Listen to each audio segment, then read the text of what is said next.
ఈ కథలో 3 ప్రధాన పాత్రలు ఉన్నాయి. ధైర్యవంతుడైన రాజు, భయస్థుడైన అతని మంత్రి మరియు ఒక జ్ఞాని. రాజుగారి ఆస్థానం. విక్రమార్కుడు సింహాసనంపై కూర్చుని ఉన్నాడు. అతని పక్కనే మంత్రి వసుదేవుడు నిలబడి ఉన్నాడు. వారి ముందు ఒక సమస్య ఉంది. వసుదేవుడు వణుకుతూ, మహారాజా, మన రాజ్యానికి ఉత్తరం వైపు ఉన్న నదిని దాటాలంటే చాలా కష్టం. అక్కడ ఒక పెద్ద జలపాతం ఉంది. దాన్ని దాటిన వారు ఎవరూ లేరు. ప్రజలు భయపడుతున్నారు. విక్రమార్కుడు నిబ్బరంగా, భయం దేనికి వసుదేవా? మన సైనికులు ఉన్నారు. నదిని దాటడానికి ప్రయత్నిస్తే సరిపోతుంది. ప్రయత్నించడం అంటే ప్రాణాలను ప్రణంగా పెట్టడమే. ఇంతకు ముందు కొందరు సాహసం చేశారు, కాని తిరిగి రాలేదు. ఆ జలపాతం వెనుక ఎవరో రాక్షసులు ఉన్నారని ప్రజల నమ్మకం. విక్రమార్కుడు చిరునవ్వుతో, నమ్మకాలు మనిషికి ఆత్మవిశ్వాసాన్ని ఇవ్వాలి కాని భయాన్ని కాదు. మనం వాస్తవాన్ని తెలుసుకోవాలి. రాక్షసులని భయపడకుండా నదిని ఎలా దాటాలని ఆలోచించాలి. కాని మహారాజా, భయం అది నా మనసుని పట్టి పీడిస్తోంది. నావల్ని సిద్ధం చెయ్యాలంటే నా చేతులు వణుకుతున్నాయి.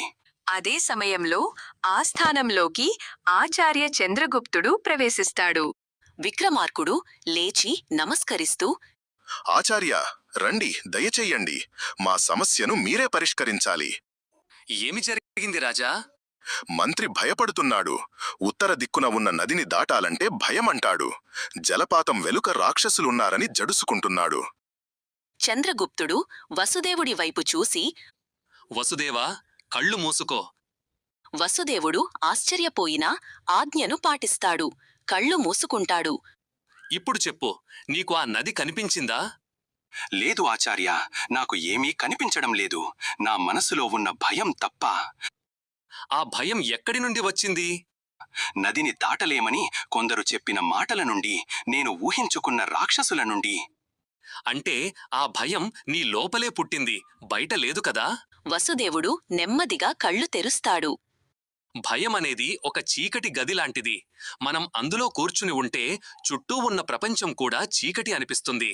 కాని ఒక్కసారి ధైర్యమనే దీపాన్ని వెలిగిస్తే ఆ చీకటి మాయమైపోతుంది. అంటే నిజమైన రాక్షసులు నది అవతల లేదు, మంత్రి మనసులో ఉన్నారు. ఆ చీకటిని పోగొట్టుకుంటే నదిని దాటడం తేలిక. మనలోని భయం, అజ్ఞానం, సంశయం ఇవే నిజమైన రాక్షసులు.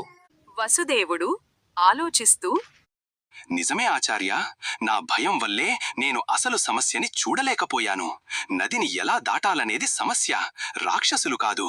మనం ముందు మంత్రిలోని భయాన్ని పోగొట్టాలి. తరువాత నదిని ఎలా దాటాలనేది ఆలోచిద్దాం. చంద్రగుప్తుడు వసుదేవుడి భుజంపై చెయ్యి వేసి, వసుదేవా, ధైర్యమంటే భయం లేకపోవడం కాదు, భయం ఉన్నా కూడా ముందుకు వెళ్లడం. నువ్వు నీ భయాన్ని ఎదుర్కొంటే నువ్వు ఎవరికైనా ధైర్యంగా మారుతావు. వసుదేవుడు నిబ్బరంగా ఒక కొత్త ఉత్సాహంతో, మహారాజా, నన్ను క్షమించండి. నేను ఇప్పుడు నదిని దాటడానికి అవసరమైన ఏర్పాట్లు చేస్తాను. నా భయం పోయింది. నావలు కాదు, ఒక పెద్ద వంతెనను నిర్మించే ఆలోచన వచ్చింది నాకు. ఆ వంతెన ద్వారా ప్రజలు సురక్షితంగా నదిని దాటగలరు. విక్రమార్కుడు సంతోషంగా, ఇదే కదా ధైర్యమంటే. నీలోని కొత్త ఆలోచనకే నేను సంతోషిస్తున్నాను. ఆచార్య, మీ జ్ఞానానికి నా ప్రణామాలు. ప్రణామాలు రాజుగారికి కాదు, ధైర్యంగా మారిన మంత్రికి. ఎందుకంటే నిజమైన రాజు ప్రజల మనసులలోని భయాన్ని తొలగిస్తాడు. అది రాజు యొక్క గొప్పతనం.